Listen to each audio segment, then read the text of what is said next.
성도 여러분 안녕하십니까? 오늘은 하나님의 섭리와 관계라는 제목으로 하나님 말씀 증거하겠습니다. 사무엘상 18장 1절과 2절을 봅니다. 사무엘상 18장 1절 2절입니다.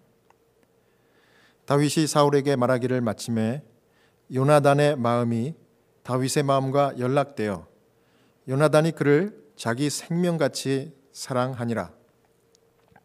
그날에 사울은 다윗을 머무르게 하고 그 아비의 집으로 다시 돌아가기를 허락지 아니하였고. 우리의 모든 인간 관계는 하나님의 섭리다 라는 메시지입니다. 우리의 모든 인간 관계는 하나님의 섭리다. 여러분 믿습니까? 아멘. 하나님께서는 당신의 은혜로우신 목적을 이루기 위하여 우리가 여러 사람들과 관계를 맺고 살도록 섭리하십니다. 이 하나님이 다윗으로 하여금 사울과 관계를 맺게 하신 것은 다윗이 장차 위대한 왕이 될 때를 위한 준비를 갖춰 주시기 위하여 사울과 만나게 하신 것입니다. 그리고 하나님은 다윗이 궁정에서 직분을 맡게 하셨고 또 그로 하여금 국사에 대한 지식을 얻도록 섭리하셨습니다. 또 동시에 국민들의 신임을 얻을 수 있도록 하셨는데 이게 다 하나님의 무엇이었다고요? 섭리였다. 그러니까 모든 관계는 하나님의 계획 가운데 섭리 가운데 이루어진다는 것입니다. 한편 하나님께서는 이 다윗이 사울을 만난 이후에 이 사울의 시기 질투를 받아서 파란만장한 그런 고난의 삶을 살도록 하셨는데 그것은 이 다윗으로 하여금 하나님만을 전적으로 의지하는 훈련을 시키기 위함이었습니다. 그 훈련을 통과해야만이 이스라엘의 위대한 왕이 될 수 있는 것입니다. 그 자격을 갖추기 위하여 부득불 하나님이 이 사울에게 시기 질투받아 이 파란만장하고 고난의 삶을 살도록 그렇게 섭리하셨습니다. 그 다음 또 다윗에 대한 이 요나단, 이 사울의 아들이었죠. 요나단과의 우정도 역시 장래에 이스라엘의 왕이 될 이 다윗의 생명을 보존하기 위하여 하나님이 섭리하신 관계였습니다. 그래서 이 모든 일이 다 하나님의 섭리로 이루어진 인간 관계였습니다.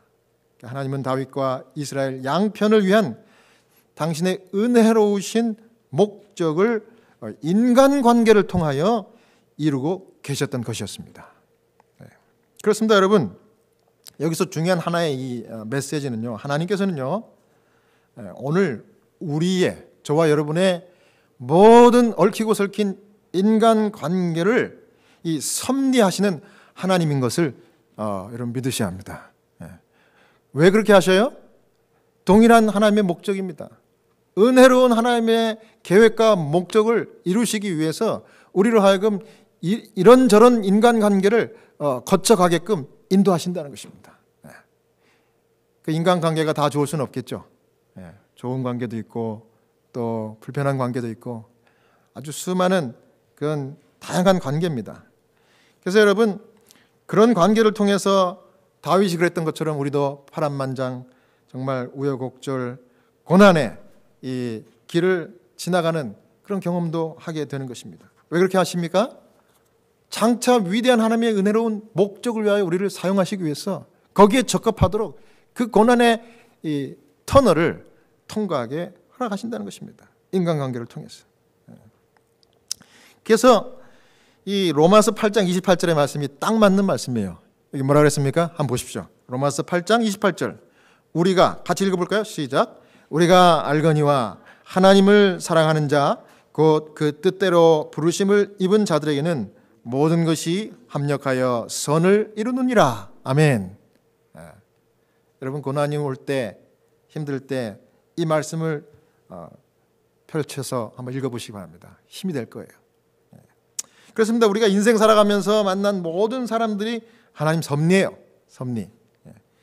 자, 우리가 볼까요? 우리가 만난 부모, 여러분이 선택한 관계는 아니죠.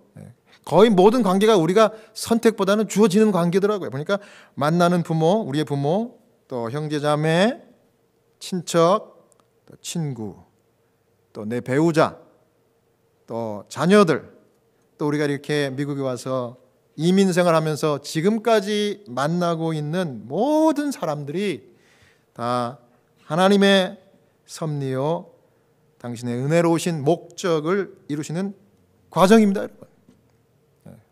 그걸 믿는 것이 믿음이에요. 그걸 보는 것이 여러분들의 믿음입니다. 근데 이 모든 사람들이 다 하나님의 계획 가운데 있고, 근데 여러분 좋은 사람들도 있지만은 나쁜 사람, 또 불편한 사람도 있어요. 또 때로는 좋은 사람이었다가 이 사람이 원수가 되기도 합니다. 여러분 그렇습니까? 예. 마치 사울이 처음에 다윗을 정말 총애했다가 갑자기 어느 날 한순간에 원수로 돌변한 것처럼 이 인간관계가 그렇게 되는 거예요. 또 심지어 여러분 자녀들 어떻습니까, 여러분? 자녀들이 말 안 들으면 여러분 불편한 관계예요. 예. 불순종하는 자녀들, 또 나를 이용하는 그런 정말 여우 같은 친구들, 예? 또 이웃들 다 포함되어 있는데 이 모든 것이 다 하나님의 은혜로우신 목적을 이루기 위한 섭리의 만남이라는 것을 믿고 인내하라. 이것이 오늘 메시지입니다. 아멘. 예. 여러분 불편해도 이거 받아들이는 것이 믿음입니다. 예. 왜요? 다윗도 그렇게 그 과정을 갔어요. 자, 그래서 하나님의 섭리와 관계 속에서 우리가 배워야 할 두 번째 교훈이 또 있습니다. 자, 첫 번째는 모든 인간 관계는 하나님의 무엇이다? 섭리다. 자, 두 번째는 행복은 사랑을 받는 것이 아니라 사랑하는 것이다. 여러분 믿습니까? 네. 행복은 뭐라고요? 사랑받는 게 행복이 아니라 내가 사랑하는 게 행복이다. 사무엘상 18장 1절 2절 다시 한번 읽습니다. 다윗이 사울에게 말하기를 마침에 요나단의 마음이 다윗의 마음과 연락되어 요나단이 그를 자기 생명같이 사랑하니라. 그날에 사울은 다윗을 머무르게 하고 그 아비의 집으로 다시 돌아가기를 허락지 아니하였고. 지금 이 장면은 소년 다윗이 골리앗을 살해한 후에 일어난 장면입니다. 사울은 다윗이 너무 고마웠어요.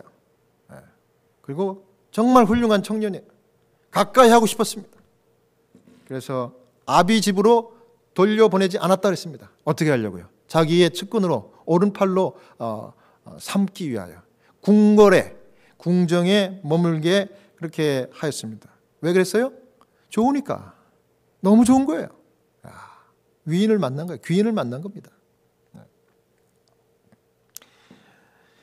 그 다음에 사무엘상 18장 4절을 보겠습니다. 요나단이 자기의 입었던 겉옷을 벗어 다윗에게 주었고 그 군복과 칼과 활과 띠도 그리하였더라. 자, 요나단이 누구라 그랬습니까? 사울의 아들이었어요. 그러면 왕의 아들이면 착이 뭡니까? 오늘날 같으면 대권 후계자죠, 그죠? 대통령이 될 사람이에요. 왕의 후계자입니다. 그런데 이 다윗이 어떻게 했어요? 다윗이 요나단과 이 정말 친한 친구 관계로 이렇게 그런 사이가 되었습니다. 그래갖고 서로 의형제를 맺었습니다. 의형제. 의형제는 아무나 맺는 거 아니죠. 의형제는 진짜 죽고 못 사는. 그래서 피를 나눈 형제는 아니지만 진짜 피를 나눈 형제 이상으로 가까운 그런 친구를 의형제 맺어요. 근데 요나단과 다윗이 그렇게 됐습니다. 그래서 요나단이 다윗을 얼마나 아끼고 사랑했으면 자기가 입었던 겉옷, 이거 뭡니까? 이 세자가 입는 옷입니다. 왕의 아들이 입는 옷이에요. 후계자가 입는 옷입니다. 그 겉옷을 벗고 다윗에게 줬고 또 자기의 군복도 주고 칼도 주고 활과 띠도 다 줬어요. 이거 무슨 얘기입니까? 예? 이 요나단은요, 다윗을 본 순간 자기가 과거에 그렇게 생각했던 것처럼 위대한 꿈을 갖고 있는 정말 청년이라는 사실을 봤던 거예요. 그래서 얼마나 이 친구가 좋았으면 자기가 가진 그 모든 걸 다 주는 거예요. 네가 왕이 돼야 되겠다. 차기 왕은 너가 돼야 마땅하다. 이 정도로 사랑한 거예요. 다 준 겁니다. 다. 자기 거 좀 먹을 것 남겨놓고 준 게 아니라 다 준 거예요. 이게 마치 어떤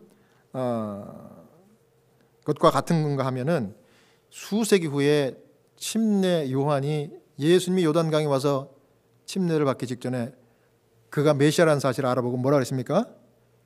그는 흥하여야 하겠고 나는 쇠하여야 하리라. 요한복음 3장 30절에 그렇게 얘기한 것과 똑같은 거예요.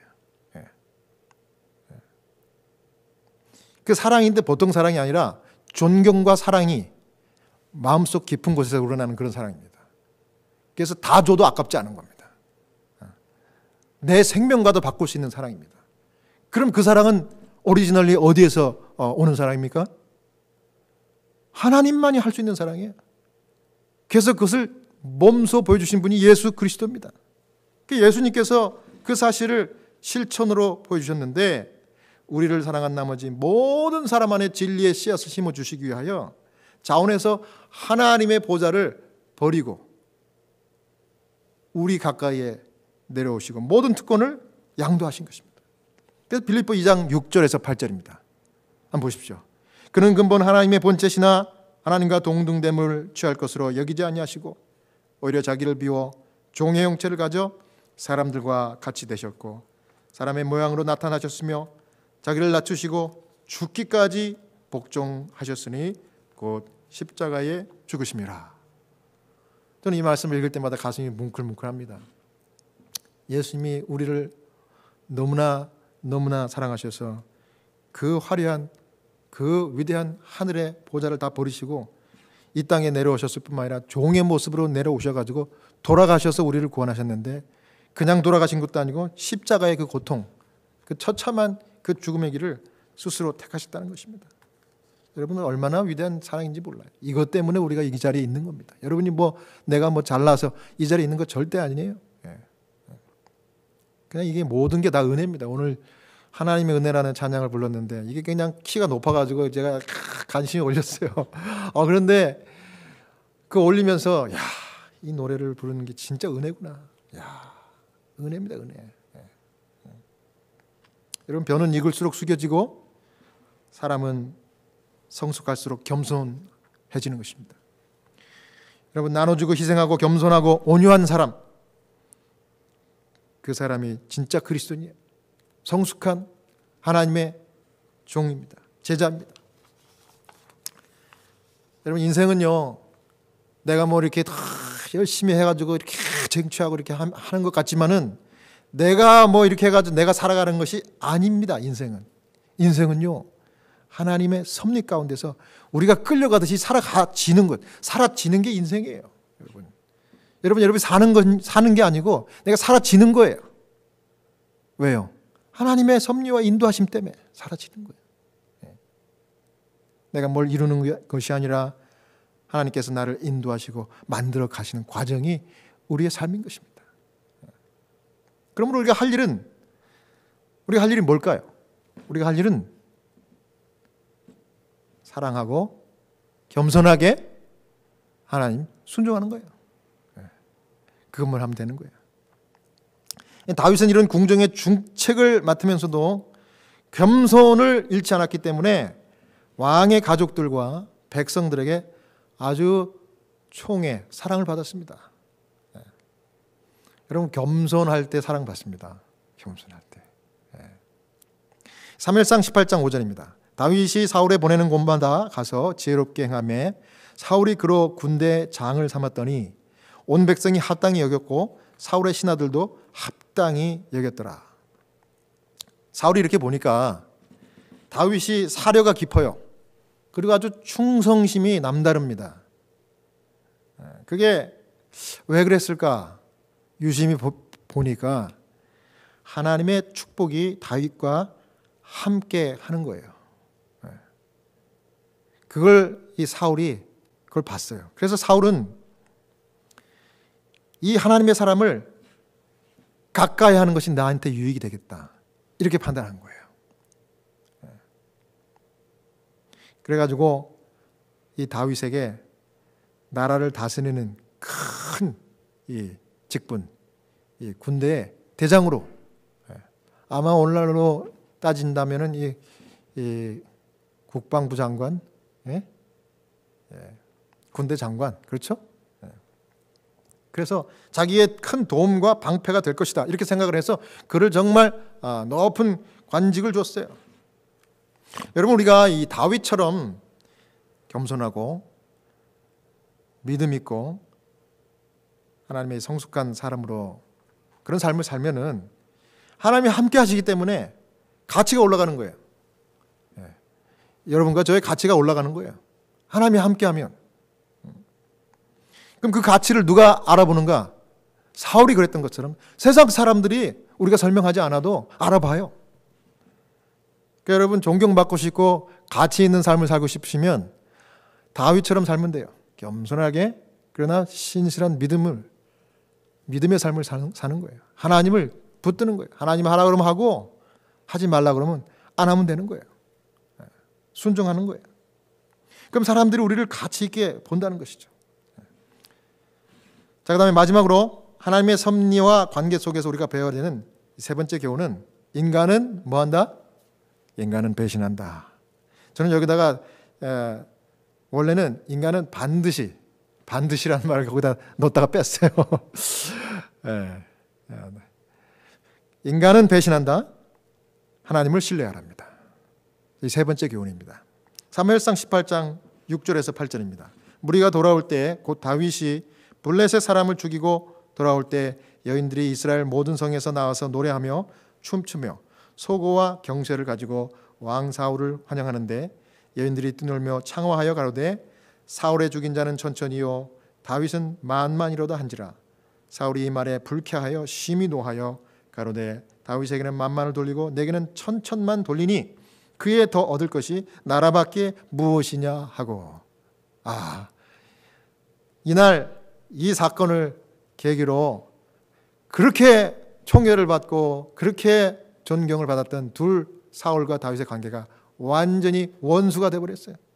어떤 일이 벌어졌습니까? 다윗에 대한 사울의 친절이 오래가지 않은 이 사건입니다. 여러분, 그래서 칭찬받을 때 떠나라. 저는 그게 거기에 진리가 있다고 그렇게 봐요. 칭찬받을 때로 떠나요. 이게 왜 진리입니까? 인간은, 그 칭찬하던 인간은 여러분들을 그렇게 총애하고 여러분들을 사랑하고 존경한다고 하는 그 사람들은 반드시 언젠가는 배신할 거예요. 여러분, 저도 제 마음을 잘 몰라요. 하루에도 제 마음이 뒤집었다 엎었다. 여러분 그렇지 않습니까? 여러분 자신도? 나도 내 자신을 잘 모르는데 다른 사람의 마음을 한결같게 충성되겠지, 이렇게 생각하고 기대하면 큰 오산입니다. 그 사람들 똑같아요. 유익과 이익에 맞닥뜨렸을 때는 언제 그렇냐는 듯이 오히려 완전히 사울과 같이 원수가 되는 것이 인간입니다. 어리석은 일이에요. 그 충성을 사람들에게 기대하는 것은.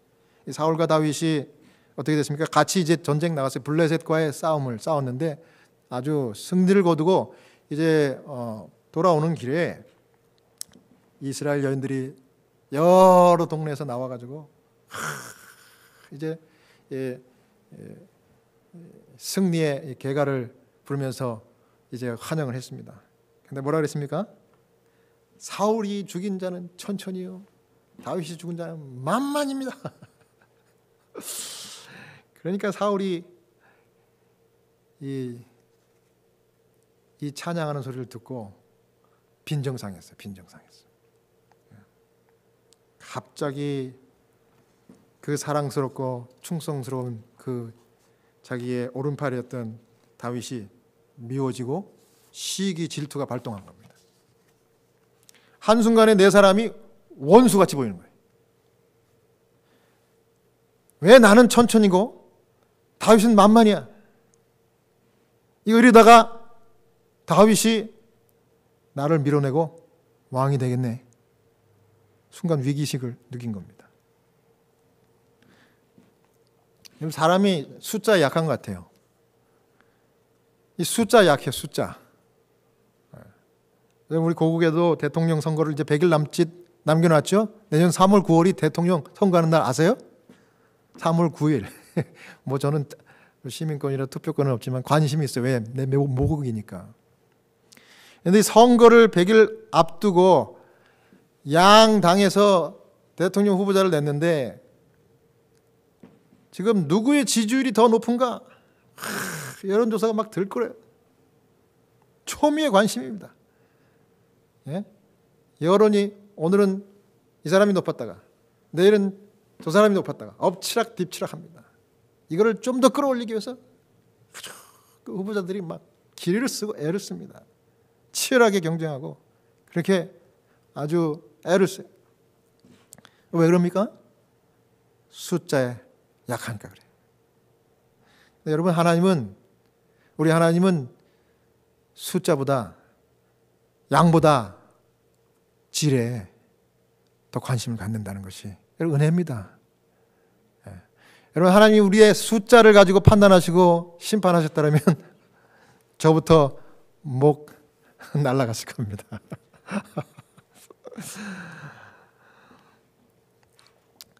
우리 하나님은 몇 명이 아니라 하나님은 여러분과 저 한 분 한 분의 믿음의 질을 보셔요. 사무엘상 15장 22절에 하신 말씀이, 사무엘을 통해서 하신 말씀이 바로 그 말씀이에요. 사무엘이 가로되 여호와께서 번제와 다른 제사를 그 목소리 순종하는 것을 좋아하신 같이 좋아하시겠나이까. 순종이 제사보다 낫고 듣는 것이 수양의 기름보다 나으니. 이게 무슨 얘기입니까? 한 번을 하더라도 질적으로 만나자 이거예요. 질적으로. 진심으로 하자 이거예요. 진심으로. 화려한 거 하나님 보시는 것이 아니라 진심을 원하시는 거예요. 진짜 믿음, 참 믿음을 보시는 거예요. 그래서 나더러 주여 주여 하는 자마다 다 천국에 들어갈 것이 아니로 다만 하늘에 계신 내 아버지의 멋대로 뜻대로 하나님 원하는 대로 순종하는 자가 들어갈 거다 그랬어요. 어제 갑자기 미국 목회를 얼마 전까지 성공적으로 하시고 은퇴하신 원로 목사님이 전화를 했어요. 성 목사님, 요즘 코로나 시대에 성 목사님 섬기는 교회 어떻게 예배드리고 있습니까? 물어봐요. 이제 목회자 이런 얘기 요즘 같은 코로나 때 질문을 받으면은 참 난처해요. 큰 교회 목사건 작은 교회 목사건 다 똑같은 것 같아. 예전 같지 않잖아요. 제가 아주 단도직입적으로 이렇게 말씀드렸습니다. 목사님, 코로나 때문에 대부분 온라인으로 예배를 드리시고요. 대면 예배는 아주 적은 숫자의 교인들이 모여서 예배드리고 있습니다. 그랬더니 목사님, 숫자에 연연하지 마십시오. 하나님은 두세 사람이 내 이름으로 모인 곳에 나도 그들과 함께 하겠다고 말씀하셨습니다. 이 목사님의 말씀이 하나님의 음성처럼 딱 들리더라고요. 정신이 번쩍 났습니다. 아, 그렇구나. 지금 내가 우리가 이 긴 터널을 지나가는구나. 하나님이 인도하시지. 이 교회. 내가 뭘 하겠다고 교만한 마음을 버리자. 하나님 붙드시는데 지금은 내가 인내의 터널을 가는 거야. 사람 바라보지 말자. 인내하고 하나님만을 의지하고 충성을 다하자. 결심했습니다. 여러분도 그렇게 결심하시기 바랍니다. 그럼 두를 것도 없고 부끄러울 것도 없어요. 그냥 세상 앞에 당당한 겁니다. 이것이 세상을 이기는 하나님의 방법이에요. 하나님 그렇게 당당하게 서기를 원하시는 거예요. 인간을 의지하지 말고 인간을 바라보지 말고 비굴하게 살지는 않은 거예요. 변함없는 하나님만을 바라보는 것입니다. 이렇게 다윗이 하나님만을 의지하기로 결심을 했더니 그것을 누가 알았어요? 사울이 깨달은 거예요. 하나님이 함께하는구나. 사무엘상 18장 9절입니다. 그날 후로 사울이 다윗을 주목하였더라. 이 주목하였다는 말이 무슨 뜻입니까? 아주 면밀히 예의주시했다는 뜻이에요. 어쩌면 다윗에게는 아주 무서운 말입니다. 여러분, 우리가 하나님의 은총과 축복을 받을 때 동시에 사람들의 주목도 받게 된다는 것을 여러분 아셔야 합니다. 근데 그 사람들이 존경의 눈치로만 바라볼까요? 우리가 하나님 믿었더니 참 형통하고 이렇게 되는 축복을 받는 모습을 존경의 눈치도 있겠지만은 대다수의 사람들이 사울과 같이 시기하고 질투하고 정말 원수의 시각으로 바라볼 수 있다는 사실도 여러분 아셔야 합니다. 그래서 저는요, 제가 여러분들에게 당부드리고 싶어요. 여러분들 어디 가서 간증하는 거 즐겨하지 마세요. 이거 내가 간증하다 보면은요, 하나님 이렇게 복 주셨습니다. 그 말씀을 내뱉는 순간 그 자리에 앉아 있는 다른 그리스도인들이 시기 질투합니다. 그래, 너만 은혜 받았냐? 그럼 그 은혜는 왜 나한테는 안 주시나? 이렇게 되는 거예요. 안 그럴 것 같죠? 대부분 그래요. 대부분 그래. 그래서 간증하는 거 즐겨하지 마시고 그저 사도 바울처럼 나는 십자가 이후에는 내가 가진 모든 것을 배설물로 여긴다. 이렇게 고백하면서 살아야 돼요. 그게 지혜로운 것입니다. 여러분, 내가 잘 되는 순간 내 친구가 원수가 될 수도 있다는 거예요.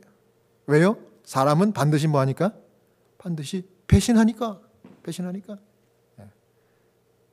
제가 존경하던 그 은퇴하신 원로 목사님, 지금도 존경하세요. 지금도 이제 90이 거의 다 되셨는데 한국에 계시는데 그분이 뭐라 그런지 아세요? 젊은 목사 저를 앉혀놓고 하루는 그래요. 성 목사, 내가 이렇게 살아보니까 평생을 내가 은퇴하도록 목회를 해보니까 사람은 반드시 배신하더라고. 그런 얘기를 하시더라고요. 사람은 반드시 배신하니까 너무 사람 믿지 마. 하나님 믿어. 아주 그 뼈 있는 말을 제가 들었어요. 그땐 잘 몰랐는데 조금 살아보니까 그걸 좀 알겠더라고요. 여러분, 왜 나는 이런 배신을 당하는가? 여러분, 사람은 원래 그래요. 근데 그 배신하는 관계를 왜 내가 이 미국에 이민 와서 내가 이민 생활도 고달프고 힘들대 거기다가 그런 관계까지 가져야 되나? 그거 왜 그런 줄 아세요?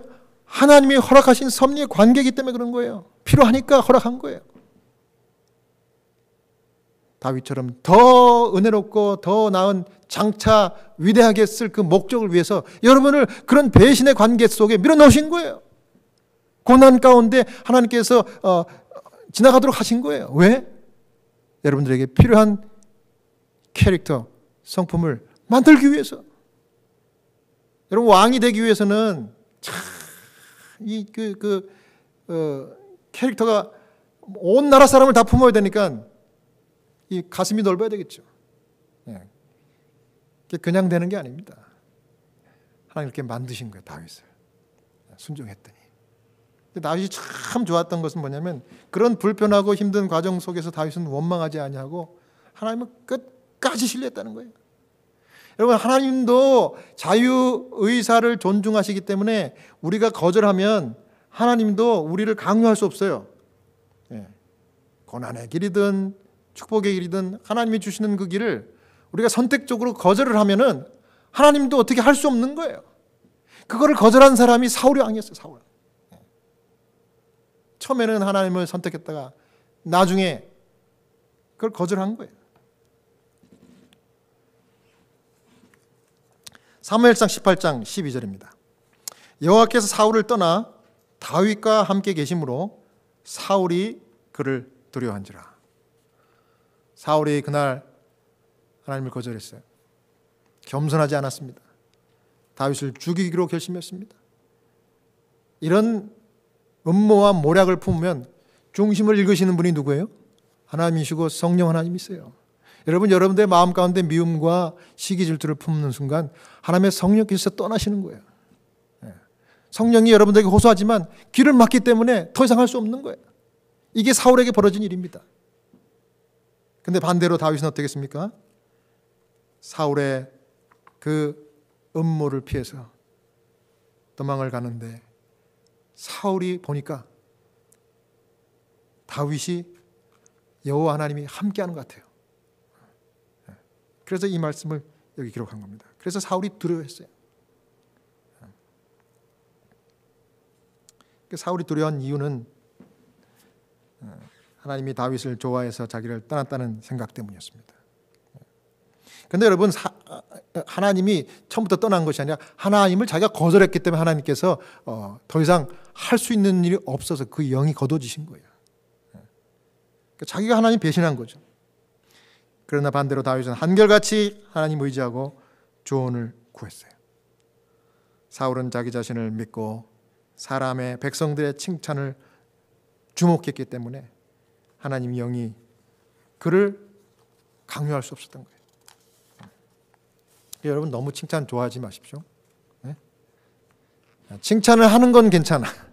근데 칭찬을 기대하지 마세요. 네. 참 어려운 말이지만 이게 지혜로운 거예요. 칭찬하는 자가 되고 사랑하는 자가 되지, 칭찬받고 사랑받는 자가 되면 불행해요. 이게 사울이에요. 이게 사울이었다. 요한복음 16장 13절입니다. 그러나 진리의 성령이 오시면 그가 너희를 모든 진리 가운데로 인도하시리니 그가 자의로 말하지 않고 오직 듣는 것을 말하시며 장래일을 너희에게 알리시리라. 이게 무슨 얘기입니까? 진리의 성령이 오시면 거절하지 말고 순종하라는 얘기입니다. 순종하라는 얘기. 여러분, 왜 우리가 이렇게 교회 와서 왜 매 안식일마다 정규적으로 예배를, 대면 예배를 드려야 합니까? 성령의 음성을 더 밝히 듣기 위해서. 그래서 우리의 부족한 것을 깨닫고 하나님 앞에 다시 돌아갈 수 있는 거예요. 내가 내 삶의 주인이 아니고 온 우주의 주인이시고 창조주 하나님이 나의 주인이라는 사실을 안식일을 기억하여 예배 드릴 때마다 고백하고 인정하는 거예요. 그럴 때마다 겸손을 배우는 거예요. 그게 다윗이 한 일입니다. 그러니까 하나님께서 다윗을 이뻐 보시고 영이 임하는 다윗에게 하나님께서 모든 일을, 비밀을 다 알려주시고 장래일을 알려주시고, 예? 그렇게 된 겁니다. 그러니까 여러분, 찬미가 219장에 성령이여 강림하사 성령이여 강림하사 나를 감화하시고 애통하며 회개한 맘 충만하게 하소서. 같이 해볼까요? 예수여 비오니 나의 기도 들으사 애통하며 회개한 맘 충만하게 하소서. 저는 이 3절이 참 좋아요. 힘이 없고 연약하나 엎드려서 비오니 성령 강림하시어서 충만하게 하소서. 예수여 비오니 나의 기도 들으사 애통하며 회개한 마음 충만하게 하소서. 이 기도가 매일의 기도가 되어야 할 것 같아요. 이 찬양이. 다윗과 같이 한결같은 하나님, 배신 때리지 않는 주님만 의지하고 그 앞에 애통하고 회개하는 마음 충만하게 해달라고 기도하는 그런 여러분 다 되시길 바랍니다. 그날 숫자 노름에 이 충격을 받은 사울은 다윗을 죽이기로 결심을 했고, 다윗은 그 앞에서 피해서 도망가는 고난의 삶이 시작되었습니다. 그러나 하나님이 함께 하셨어요. 고난 가운데 함께 하십니다. 여러분, 포기하지 않으면 여러분 결국 하나님께서 귀한 그릇으로 쓰시는 것입니다. 방패와 바람막이가 되어주었던 사무엘 선지자가 어느 날 갑자기 죽었어요. 죽으니까 도망다니던 다윗은 더 큰 위기, 그래도 그나마 이 사무엘이 있어서 선지자 사무엘이 막아줬어요. 사울을. 네? 그래서 신변을 보호를 받았는데 이제 믿었던 사무엘이 죽자 더 큰 생명의 위기를 느껴서 이 장례식장에도 갈 수가 없었습니다. 네. 장례식장 가면 사울을 만나니까. 그래서 사무엘이 죽고 이제 다윗이 다른 데로 광야로 도망가서 시편을 2편을 기록했는데 그것이 시편 120편과 121편입니다. 사울에게 쫓겨가다가 사무엘이 죽고 난 다음에 그 위기의식, 생명의 위기를 느끼고 하나님밖에 믿을 사람 없구나. 사람은 다 배신하는구나. 그래가지고 거기서 지은 시가 시편 121편입니다. 내가 산을 향하여 눈을 들리라. 나의 도움이 어디서 올꼬? 나의 도움이 천지를 지으신 여호와에게서로다. 여호와께서 너로 실족지 않게 하시며 너를 지키는 자가 졸지 아니하시리로다. 이스라엘을 지키시는 자는 졸지도 아니하고 주무시지도 아니하시리로다. 여호와는 너를 지키시는 자라. 여호와께서 내 우편에서 내 그늘이 되시나니 낮에 해가 너를 상치 아니하며 밤의 달도 너를 해치 아니하리로다. 여호와께서 너를 지켜 모든 환난을 면케 하시며 또 내 영혼을 지키시리로다. 여호와께서 너의 출입을 지금부터 영원까지 지키시리로다. 아멘. 변치 않는 하나님만을 믿고 순종하는, 언제나 하나님의 은혜로우신 목적을 위한 섭리가 함께하는 믿음의 사람, 온유 겸손한 순종의 사람들이 다 되시기를 바라면서 오늘 말씀을 마치겠습니다.